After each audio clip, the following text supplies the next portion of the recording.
가사 일부를 읽어드리겠습니다.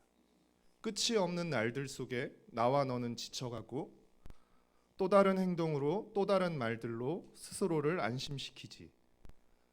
인정함이 많을수록 새로움은 점점 더 멀어지고 그저 왔다 갔다 시계추와 같이 매일매일 흔들리겠지. 일어나 일어나 다시 한번 해보는 거야. 일어나 일어나 봄의 새싹들처럼. 가볍게 산다는 건 결국은 스스로를 얽어매고 세상이 외면해도 나는 어차피 살아있는 걸. 아름다운 꽃일수록 빨리 시들어가고 햇살이 비추면 투명하던 이슬도 한순간에 말라버리지. 일어나 일어나 다시 한번 해보는 거야. 일어나 일어나 봄의 새싹들처럼. 이 노래를 아시는 분들은 가사를 들으면서 아마 멜로디가 생각나셨을 것입니다. 이 노래의 가사처럼 우리는 봄의 새싹들처럼 힘있게 일어나 다시 한번 인생을 새롭게 살아보길 원합니다. 그러나 문제는 무엇입니까? 그렇게 일어날 힘이 우리에게 없다는 것입니다. 마음으로는 정말 힘있게 박차고 일어나고 싶지만 우리에게서 그런 힘이 나오지 않는다는 것입니다. 오늘 본문에 등장하는 한 사람, 나면서부터 못 걷게 된 이에게는 더더욱 그랬습니다. 나면서부터 못 걷게 되었다는 것을 헬라어로 직역하면 어머니의 자궁에서부터 절뚝거렸다는 것입니다. 걷는 게 불가능한 상태로 걸을 수 없게 태어났다는 것입니다. 다시 말해 그는 한 번도 일어나서 걸어보지 못한 사람이었다는 것입니다. 물론 이것을 자신이 선택한 것은 아니었습니다. 자신이 선택한 것은 아니었지만 걸을 수 없었기에 그에게는 직업을 선택할 별다른 여지도 없었습니다. 걷지 못했기에 그는 일할 수 없었고 그래서 그걸로 살아갈 수밖에 없었고 그나마 그마저도 사람들의 도움을 받아야 했습니다. 왜냐하면 자기 스스로는 움직일 수 없었기 때문입니다. 그나마 다행인 것은 비교적 사람들이 많이 왕래하는 이른바 목이 좋은 곳에서 구걸을 했는데 그곳이 어디입니까? 바로 성전에 들어가는 여러 개의 문 중에 가장 아름다운 문이라 불리던 미문 앞이었습니다. 성전에 예배하러 오거나 기도하러 오는 이들에게 이 뷰티풀 게이트라고 불리는 미문은 경건하고 아름다운 성전의 입구였겠지만 그곳에서 구걸하며 살아가야 했던 그에게는 치열한 생존의 터전이었을 것입니다. 여느 날과 다름없이 그는 성전 미문 앞에서 구걸을 했습니다. 2절과 3절 말씀을 우리 다시 한번 읽겠습니다. 나면서 못 걷게 된 이를 사람들이 메고 오니 이는 성전에 들어가는 사람들에게 구걸하기 위하여 날마다 미문이라는 성전문에 두는 자라. 그가 베드로와 요한이 성전에 들어가려 함을 보고 구걸하거늘. 이런 경우 대부분의 사람들은 보통 무시하고 빠르게 그 앞을 지나갑니다. 그런데 베드로와 요한은 우리를 보라 라고 말합니다. 구걸하는 입장에서 누군가가 그냥 지나치지 않고 멈췄다는 것, 그리고 나를 보라고 했다는 말은 곧 나를 도와주겠다는 의미였을 것입니다. 그랬기에 그는 기대에 찬 눈빛으로 베드로와 요한을 쳐다보았습니다. 5절 말씀을 함께 읽겠습니다. 그가 그들에게서 무엇을 얻을까 하여 바라보거늘. 그러나 막상 베드로의 입에서 나온 첫 마디는 매우 실망스러운 말이었습니다. 그 말은 어떤 말이었습니까? 은과 금이 없다는 것입니다. 다시 말해 줄 돈이 없다는 것입니다. 유진 피터슨의 메시지는 나는 동전 한 푼 가진 것이 없다라고 표현하고 있습니다. 아니, 줄 돈이 없으면 그냥 조용히 지나가면 되잖아요. 그렇죠? 줄 돈이 없으면 그냥 지나가면 될 일이지 마치 줄 것처럼 불러놓고 줄 돈이 없다라고 말하는 것은 이 무슨 고약한 심보입니까? 베드로의 첫 마디를 듣는 짧은 순간에 그는 이런 생각을 했을지 모릅니다. 그러나 그 다음 베드로는 아주 놀라운 말을 합니다. 우리 6절 말씀을 함께 읽겠습니다. 베드로가 이르되 은과 금은 내게 없거니와 내게 있는 이것을 내게 주노니 나사렛 예수 그리스도의 이름으로 일어나 걸으라 하고, 베드로는 일어나 걸으라고 말만 한 것이 아니라 직접 그의 오른손을 잡아서 일으켰습니다. 그러자 어떤 일이 일어났습니까? 우리 7절과 8절 말씀을 같이 읽겠습니다. 오른손을 잡아 일으키니 발과 발목이 곧 힘을 얻고 뛰어서서 걸으며 그들과 함께 성전으로 들어가면서 걷기도 하고 뛰기도 하며 하나님을 찬송하니, 나면서부터 걷지 못했던 이 사람, 한 번도 일어나 걸어보지 못했던 그가 벌떡 일어나서 걷고 뛰었다는 것입니다. 영어 성경은 점프라는 표현을 사용합니다. 사도행전 4장 22절에 따르면 그의 나이가 40여 세가 되었다라고 기록하고 있습니다. 그가 몇 살 때부터 성전 미문에 나와서 구걸했는지 모르지만 늘 한결같이 성전 미문에 앉아서 구걸하던 모습만 보아왔던 사람들에게 지금 일어나서 뛰고 있는 그의 모습은 정말 그 사람이 맞는지 두 눈을 비비고 다시 볼 만큼 정말 놀라운 모습이었습니다. 그 사람이 일어난 모습을 보고 놀라지 않는 사람은 우리밖에 없습니다. 10절 말씀을 함께 같이 읽겠습니다. 그가 본래 성전 미문에 앉아 구걸하던 사람인 줄 알고 그에게 일어난 일로 인하여 심히 놀랍게 여기며 놀라니라. 놀랍게 여기며 놀랐습니다. 걸을 수 없게 태어난 사람이 일어나 걷게 된 이 놀라운 기적은 사도행전 2장 43절에 기록된 사도들로 말미암아 나타나는 많은 기사와 표적 가운데 하나입니다. 그런데 이 기적은 누구의 능력으로 일어난 기적이죠? 바로 뒤에 나오는 설교에서 베드로도 말하지만 이것은 베드로와 요한에게서 나오는 능력이 아니라 예수님의 능력으로 일어난 기적이었습니다. 예수님의 능력이 예수님의 영을 받은 베드로와 요한을 통해 나타나고 있는 것입니다. 그래서 이 기적은 단순히 놀라운 일일 뿐 아니라 예수님이 어떤 분인지를 보여주는, 예수님의 능력으로 나타남으로 말미암아서 예수님이 어떤 분인지를 드러내주는 사인, 즉 표적인 것입니다. 안진뱅이 거지는 날마다 같은 자리에서 구걸했고 3장 1절에 보면 베드로와 요한도 기도 시간에 성전에 올라가서 기도하러 올라가는 길이었다라고 말하고 있기에 이들의 만남은 아마도 이번이 처음은 아니었을 것입니다. 왜냐하면 기도 시간에 습관을 따라 기도하러 올라갔고 안진뱅이 거지는 날마다 거기서 구걸하던 사람이었고 아마 이 둘은 그 전에도 만났을 가능성이 훨씬 더 높습니다. 그러나 유독 그날 베드로와 요한이 우리를 보라고 하면서 나사렛 예수 그리스도의 이름으로 일어나 걸으라고 말한 이유는 무엇이었을까요? 갑자기 자신감이 생긴 것일까요? 한번 해볼 만한데, 뭔가 내가 한번 일으켜 볼 만도 한데라는 자신감이 생긴 것이었을까요? 2장 4절에 나오는 표현을 빌리자면 성령의 말하게 하심을 따라 말하고 성령의 행하게 하심을 따라 행동한 것이라고 할 수 있습니다. 사랑하는 성도 여러분, 오순절 성령 강림 사건에서의 본질은 무엇입니까? 오순절 성령 강림 사건에서의 본질은 급하고 강한 바람 같은 소리나 불의 혀처럼 갈라지는 모습이 아니라 예수님을 믿는 모든 이들에게 성령을 선물로 주신다는 것입니다. 한 사람도 빠짐없이 모든 이들에게 성령을 선물로 주신다는 것입니다. 성령을 받은 초대교회 공동체의 본질은 무엇입니까?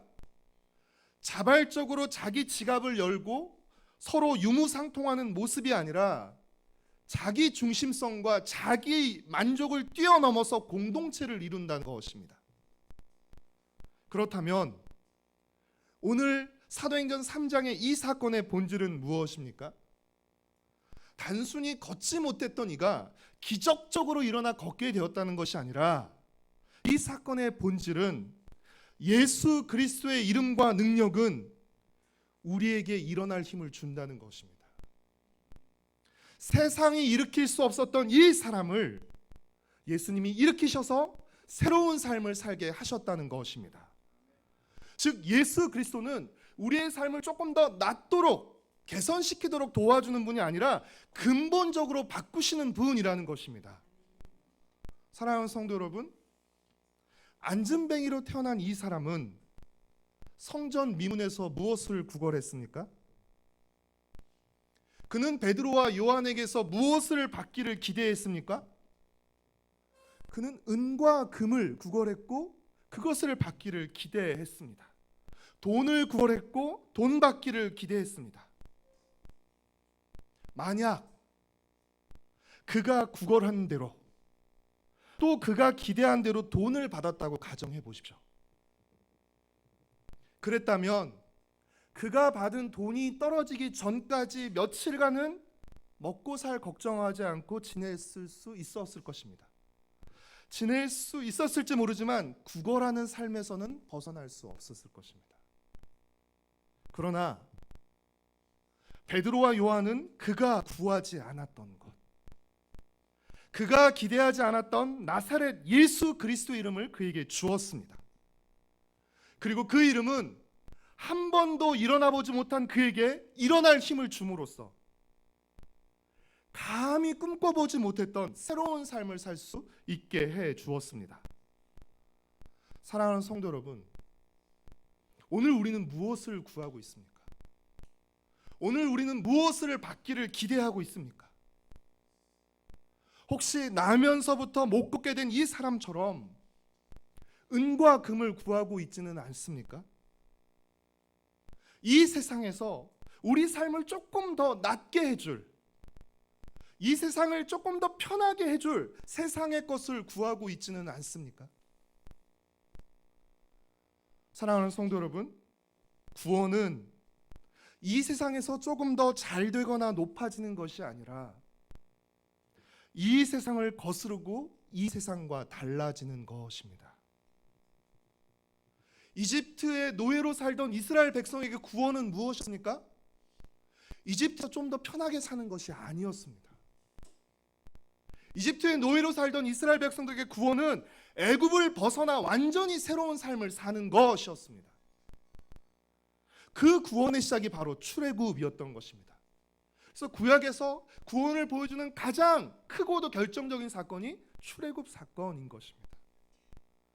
구원은 내가 원하는 것을 더 많이 얻어내는 삶을 사는 게 아닙니다. 구원은 내가 해낼 수 없는, 내가 만들어낼 수 없는 삶을, 새로운 삶을 사는 것입니다.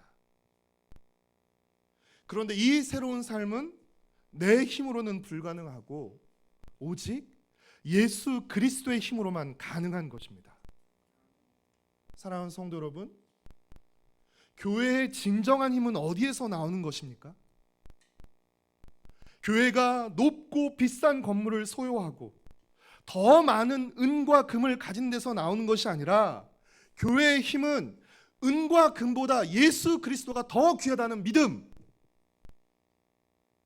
예수 그리스도만으로도 충분하다는 이 믿음에서 나오는 것입니다. 왜 오늘날 한국 교회가 한국 사회에서 영향력을 잃어가고 외면당하는 것입니까? 교회가 은과 금을 더 많이 가지려고 하기 때문입니다. 교회가 은과 금으로 문제를 해결하려고 하기 때문입니다. 교회가 많은 수로 또 자신들의 힘으로 세상을 굴복시키려 하기 때문입니다.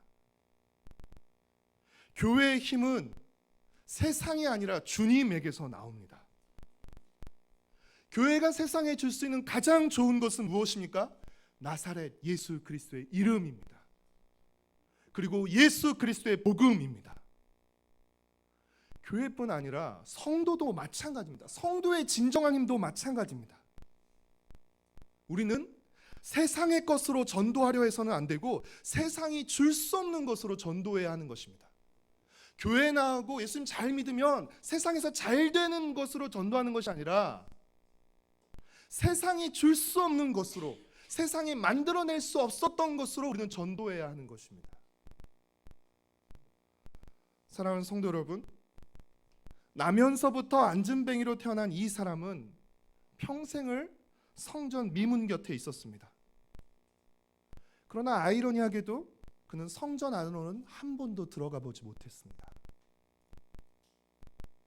혹시 어쩌면 우리도 이 사람처럼 매주 교회까지는 나오지만 하나님 앞에 나아가지 못하고 교회 안에서 은과 금만을 구하고 있지는 않습니까? 어쩌면 우리는 안진뱅이 신앙으로 오랫동안 교회에 머물러 있기만 하고 있는 것은 아닙니까? 예수님이 우리에게 주시고자 하는 것은 은과 금 그 이상입니다. 조금 더 나은 세상에서의 삶이 아니라 완전히 새로운 삶입니다. 완전히 새로운 세상에서의 삶입니다. 예수님 우리에게 가장 좋은 것을 주시기를 원하십니다. 그래서 우리에게 자신의 영인 성령을 주신 것이고 자신의 이름을 주신 것입니다. 그리고 이 귀한 선물을 통해 우리가 새로운 삶을 살 수 있는 힘을 주시는 것입니다. 사랑하는 성도 여러분, 나면서부터 안진뱅이로 태어난 이 사람이 스스로의 힘으로 일어나 걷는 것이 불가능했던 것처럼 나면서부터 죄인으로 태어난 우리가 죄의 자리에서 일어나 죄의 묶임에서 풀려나 죄성을 거슬려 사는 것은 우리 힘으로는 불가능한 것입니다. 오직 예수 그리스도의 이름으로 말미암는 죄 사함의 은혜와 성령의 능력으로만 가능한 것입니다. 사랑하는 성도 여러분, 예수님을 우리의 구주와 그리스도로 받아들일 때, 그래서 예수님의 영인 성령을 선물로 받을 때 우리 삶은 완전히 새로워지기 시작합니다. 왜냐하면 죄의 자리에서 일어나 주님을 따르게 됨으로써 우리의 삶의 자리와 모습이 변화되기 때문입니다. 우리는 더 이상 똑같은 자리에 머물러 있을 수 없는 것입니다. 그리스도로 말미암아 새로워진 삶, 그리스도 때문에 달라지는 삶이 바로 구원의 삶입니다. 하나님이 우리에게 주시고자 하는 구원은 단지 우리가 죽어서 지옥 가지 않고 천국 가는 그런 구원이 아닙니다. 지난주 어떤 기사에 실린 댓글이 제 마음을 계속 무겁게 만들었는데, 어떤 내용이었냐면 그리스도인들이, 교인들이 죽어서 갈 천국을 위해서 살아서 지옥을 만든다는 글이었습니다. 죽어서 갈 천국을 위해서 살아서 그들이 지옥을 만들고 있다는 말이었습니다. 여러분, 너무 가슴 아픈 말입니다. 왜냐하면 우리는 이 땅이 어떻게 되든 말든, 불신자들이 어떻게 되든 말든 우리끼리만 좋은 천국 가면 된다고 생각하는 그런 얌체나 욕심쟁이들이 아니기 때문입니다. 하나님이 우리를 그런 얌체나 욕심쟁이로 부르신 것이 아니기 때문입니다.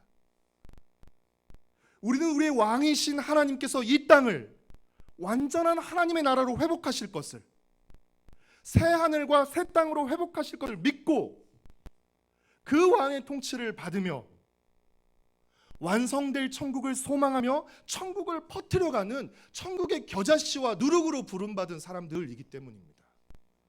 하나님을 등진 이 패역한 세상은 이 땅에서 끊임없이 작은 지옥을 만들어내지만 우리는 그에 맞서서 작은 천국을 만들어가는 사람들이기 때문입니다. 사랑하는 성도 여러분, 회개하고 예수 그리스도의 이름을 믿고 세례를 받은 이들은 죄사함과 성령을 선물로 받습니다. 구원이 시작되는 것입니다. 그리고 이렇게 구원받은 이들이 모여 이룬 공동체가 바로 교회입니다. 우리가 지난주에 함께 살펴보았던 초대교회 공동체는 우리에게 어떤 모습을 보여준 것입니까? 작은 천국의 모습을 보여준 것입니다. 그리고 이 구원받은 공동체, 작은 천국 공동체인 교회를 통해서 하나님은 구원받는 사람이 늘어나게 하셨습니다. 교회는 예수 그리스도의 이름으로 구원받은 공동체일 뿐 아니라 그 예수 그리스도의 이름을 부르고 그 예수 그리스도의 이름을 세상에 줌으로써 구원하는 공동체인 것입니다. 하나님은 우리를 불러 구원하실 뿐 아니라 우리를 보내 구원하십니다. 사랑하는 성도 여러분, 우리의 신앙은 결코 넘어지지 않거나 실패하지 않는 것이 아닙니다. 우리의 신앙은 넘어져도 다시 일어나는 것입니다. 자기 힘으로는 도저히 일어날 수 없는 사람이 예수 그리스도의 이름으로, 예수 그리스도의 능력을 의지하고 힘입어 다시 일어나는 것입니다. 사랑하는 성도 여러분, 비록 우리에게는 은과 금은 없지만, 돈과 집은 없지만 우리에게는 예수 그리스도의 이름이 있습니다. 오늘 매일 성경 묵상 말씀에서 바울은 재판을 받는, 신문을 받는 피고인 처지였지만 자신을 신문하는 아그리빠 왕과 베스도 총독에게, 또 유력자들에게 뭐라고 말합니까? 결박된 것 빼고는 모두 다 나와 같이 되기를 바란다. 모두 다 나와 같이 그리스도인이 되기를 바란다라고 말했습니다. 이게 얼마나 당당한 모습입니까? 그는 아그리빠 왕과 베스도 총독을 부러워하지 않았습니다. 그는 자신을 부끄러워하지 않았습니다. 오히려 뭐라고 말합니까? 나와 같이 되기를 바란다. 나와 같이 그리스도인이 되기를 바란다라고. 왕이라는 지위, 총독이라는 신분보다 그리스도인이라는 이 신분이 더 귀하다는 것입니다. 더 영광스럽다는 것입니다. 우리에게 주신, 그래서 우리가 소유한 예수 그리스도의 이름은 세상의 어떤 것보다 귀합니다. 우리 안에 계신 예수 그리스도의 영은 세상의 어떤 것보다 강합니다. 사랑하는 성도 여러분, 오늘 본문에 기록된 걸을 수 없게 태어난 앉은뱅이를 일으켜 걷게 한 예수님의 그 이름이, 그 능력이 오늘 우리를 충분히 일으키실 수 있음을 여러분은 믿으십니까? 예수님은 어떤 고난과 아픔, 어떤 상처 속에서도 우리를 다시 일으켜 주시는 능력과 생명의 주님이십니다. 신실하시고 선하신 주님이십니다. 그러니 우리의 연약함으로 넘어질 때마다, 또 우리의 죄악과 다른 누군가가 우리를 주저앉히려 할 때마다, 그래서 낙담하고 포기하고 싶을 때마다 우리에게 있는 그 능력의 이름을 부르십시오. 예수님의 이름을 부르며 우리에게 일어날 힘을 달라고, 그래서 새로운 힘을 살아갈 수 있게 달라고 기도하십시오. 문제와 고난에 주저앉지 않고, 망가지지 않고, 고난을 통해 아름답게 빚어지고 그 고난을 딛고 일어나서 하나님을 찬양하는 사람이 되게 해달라고 기도하십시오.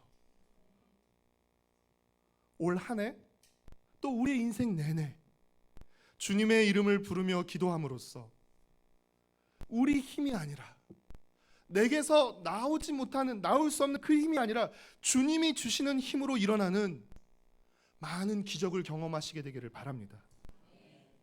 이전과 다른 우리의 모습, 세상과 다른 우리의 삶을 통해 예수님의 이름을 높이고 그 이름의 능력을 이전에 나를 알던 사람에게 보여주시게 되기를 바랍니다. 더 이상 앉은뱅이 신앙, 맴돌이 신앙이 아니라 일어나서 걷고 뛰는 신앙, 구걸하는 신앙이 아니라 구원을 이루어가는 신앙으로 나아가시기를 바랍니다.